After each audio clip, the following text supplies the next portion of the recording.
In her Atlantic article on teaching but not loving Jane Austen, Patricia Matthews writes about coming to terms with her ambivalence towards not just a canonical, but also a beloved author. The permission she gives herself not to love Jane Austen was a permission that I never realized I needed to hear. It's okay not to love the literature you're working with. It might seem as if this is a perfectly obvious statement. Of course, you don't have to love a literary figure. But where I think it gets a bit more complicated is when a large part of your resistance to a particularly beloved author or work comes from understanding they probably never imagined or wanted you reading their work to begin with. It comes from knowing that they probably could not imagine you at all. It comes from seeing yourself, if they do imagine you, through their eyes as a character or a slur, an exotic fantasy or a subhuman terror, or again, simply not there. It's hard to love something or someone who could never love you back. If you do not love a literary work because it is racist, and if you decide to articulate your view, you might have to prepare yourself for a litany. Product of their time. Celebrates another oppressed identity. Important inspiration for a generation of new writers. Grew out of it, grew into it, aesthetic value. Okay, sure. These are not, for the most part, unreasonable responses. They are actually valid critical concerns. But my question is, why does my lack of love for a text or an author require a response? To put it another way, why the resistance to my resistance? At this point in my work, I'm actually really comfortable with not loving certain texts and authors. What I want to suggest is that if we want to be anti-racist in our research and teaching, we actually need to learn how to be uncomfortable with the things that we do love, and uncomfortable with that love itself. It might seem counterintuitive to look at love as a problem. Inherently, love is not a problem. But what comes out of that love can be. Often we give people and the works we love excuses. Product of their time, celebrates another oppressed identity, grew out of it, grew into it.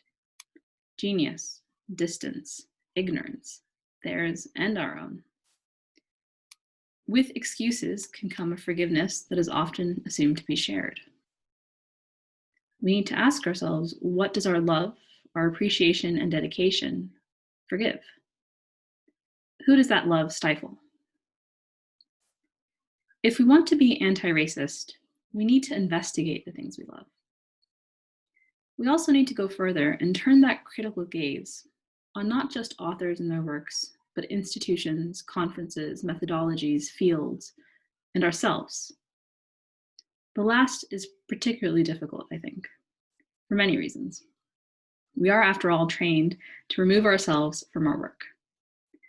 How do we then make visible the unconscious and subconscious loyalties and preconceptions we bring to the table as critics? There are many ways to answer this question, from activism to new methodologies to creation of new fields. What I want to talk about for a moment briefly is what Thomas Nakayama and Robert Krizek recommend. They recommend investment in the concept of reflexivity. They write, quote, "First, reflexivity encourages consideration of that which has been silenced or invisible in academic discussions. Second, reflexivity encourages consideration of the presentation of research and articulation of the researcher's position vis-a-vis social and academic structures.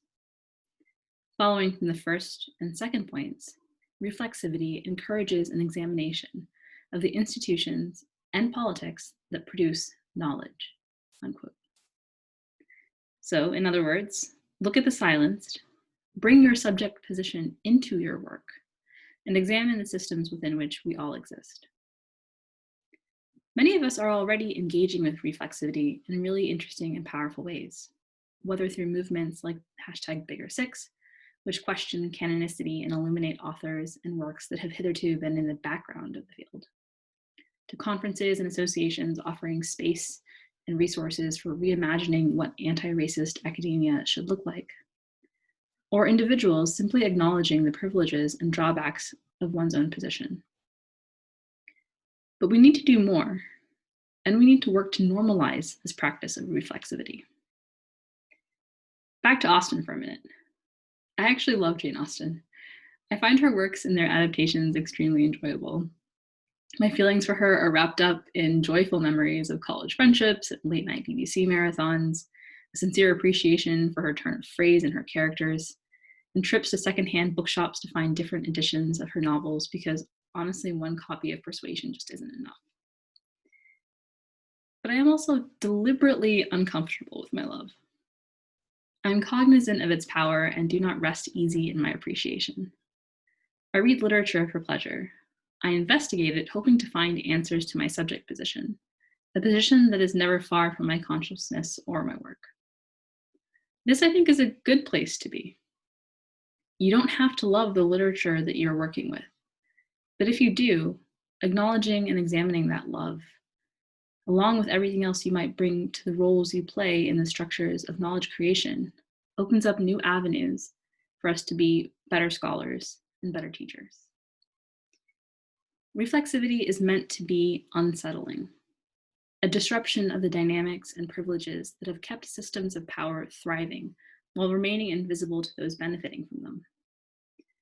I think that the discomfort it produces is a good thing. Among the disconcertion, you might find that what you love is not actually undervalued, rather the opposite. You might find that it is actually a vitally important part of the puzzle to understanding our world and its most pressing, urgent concerns. As we try and imagine an anti-racist, undisciplined romanticism, I suggest that we practice reflexivity and learn to be uncomfortable with the things that we love. Thank you.